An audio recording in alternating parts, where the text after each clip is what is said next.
जळगाव जामोद येथे महापुरुषाच्या पुतळ्याची विटंबना, आरोपी ताब्यात। जळगाव जामोद येथील एसटी बस स्टँड जवळ असलेल्या चौकात महापुरुषाच्या पुतळ्याची विटंबना झाल्याची घटना रविवार दिनांक 15 फेब्रुवारी 2026 रोजी रात्री सुमारे 11:30 सुमारास उघडकीस आली। घटनेची माहिती मिळताच परिसरात तणावाचे वातावरण निर्माण झाले। घटनेनंतर नागरिक मोठ्या संख्येने एकत्र येत घोषणाबाजी करू लागले। संबंधित आरोपींना तात्काळ अटक करून त्यांना लोकांच्या ताब्यात द्यावे अशी मागणी आंदोलकांकडून करण्यात येत होती। परिस्थिती नियंत्रणात ठेवण्यासाठी पोलिसांनी तात्काळ घटनास्थळी धाव घेतली।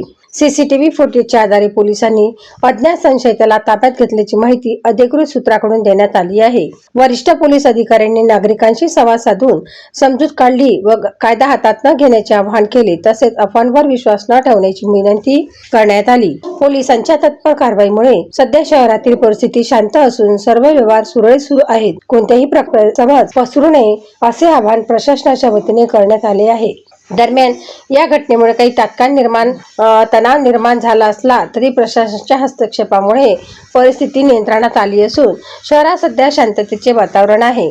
युवा क्रांती न्यूज साठी आकाश बोरसे, जळगाव जामोद।